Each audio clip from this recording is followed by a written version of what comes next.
അയോധ്യ ക്ഷേത്രത്തിന് സമീപം 13 ക്ഷേത്രങ്ങൾ കൂടി നിർമ്മിക്കാനുള്ള പദ്ധതിയുമായി സംഘപരിവാർ. നിർമ്മാണം പാതിവഴിയിലായ അയോധ്യ ക്ഷേത്രം പൂർത്തീകരിക്കുന്നതുൾപ്പെടെയുള്ള എല്ലാ പദ്ധതികളും പുരോഗമിക്കുകയാണെന്ന് രാമജന്മഭൂമി ട്രസ്റ്റ് ട്രഷറർ ഗുരുദേവ് ഗിരിശി പറഞ്ഞു. അതേസമയം പാർട്ടി പ്രവർത്തകരെ 2 ദിവസത്തേക്ക് അയോധ്യയിലേക്ക് അയക്കാൻ BJP തീരുമാനിച്ചിട്ടുണ്ട്. ഇതിനായി പ്രത്യേക ട്രെയിനുകൾ ബുക്ക് ചെയ്യും. ജിൽബിയുണ്ട് കൂടുതൽ വിശദാംശങ്ങളുമായി. Jilby, good morning.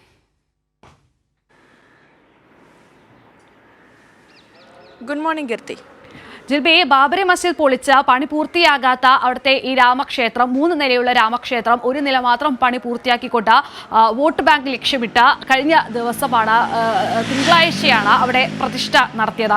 ഇപ്പോഴിതാ പുതുതായി വരുന്ന വാർത്തകൾ അതിന് സമീപം 13 ക്ഷേത്രങ്ങൾ കൂടി നിർമ്മിക്കുന്നെന്ന് പറയുമ്പോൾ എന്താണ് മോദി സർക്കാർ ഉദ്ദേശിക്കുന്നത്? സംഘപരിവാർ അജണ്ട ഇപ്പോൾ തന്നെ അവർ നടപ്പാക്കി കഴിഞ്ഞു. ഇനിയിപ്പോൾ തിരഞ്ഞെടുപ്പ് അടുക്കുകയാണ്. എന്തൊക്കെ കാര്യങ്ങളാണ് അവർ ലക്ഷ്യം വെക്കുന്നത്? ജിൽബി,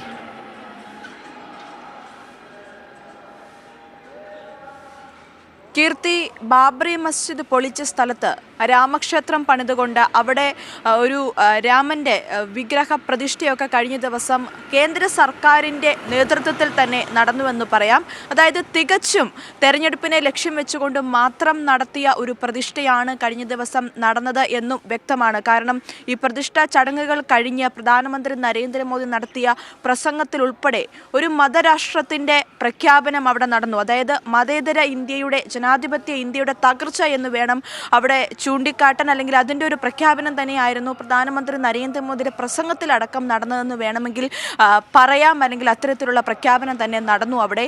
അപ്പോൾ തന്നെ ചൂണ്ടിക്കാട്ടുന്നതും അല്ലെങ്കിൽ ഇനി BJPയും അതുപോലെ തന്നെ സംഘപരിവാറും ലക്ഷ്യമിടുന്നത് തെരഞ്ഞെടുപ്പ് മാത്രം, വരുന്ന തെരഞ്ഞെടുപ്പിൽ പാർട്ടിക്ക് സീറ്റുകൾ നേടാനുള്ള ഒരു ആയുധമാക്കി രാമക്ഷേത്രത്തെ മാറ്റുന്നു എന്നതിൻ്റെ തെളിവുകൾ തന്നെയാണ് ഇപ്പോൾ പ്രതിഷ്ഠാ ചടങ്ങുകൾ കഴിഞ്ഞ് ഇപ്പോൾ അവിടെ നിന്നും ലഭിക്കുന്ന വിവരങ്ങൾ, അല്ലെങ്കിൽ ഇപ്പോൾ BJP ദേശീയ നേതൃത്വത്തിൻ്റെ അടുത്തുനിന്ന് വരുന്ന നിർദ്ദേശങ്ങളടക്കം.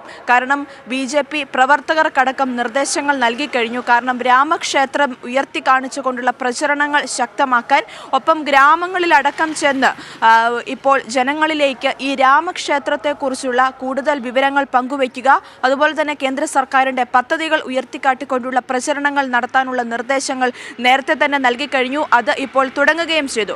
അതോടൊപ്പം തന്നെയാണ് ഇപ്പോൾ ഈ രാമക്ഷേത്രത്തിന് സമീപം തന്നെ വീണ്ടും 13 ക്ഷേത്രങ്ങൾ പണിയാനുള്ള കാര്യങ്ങൾ, അല്ലെങ്കിൽ അതിൻ്റെ ആലോചനയിലേക്ക് കടന്നു എന്നുള്ള വിവരം ഇപ്പോൾ രാമക്ഷേത്ര ട്രസ്റ്റ് ട്രഷറർ തന്നെ ഇപ്പോൾ വ്യക്തമാക്കിയിരിക്കുന്നത്. കാരണം നമുക്കറിയാം, ഇപ്പോഴും രാമക്ഷേത്രത്തിൻ്റെ പ്രതിഷ്ഠാ ചടങ്ങ് നടന്നെങ്കിൽ പോലും ആ ക്ഷേത്രത്തിൻ്റെ പണി പൂർത്തിയായിട്ടില്ല.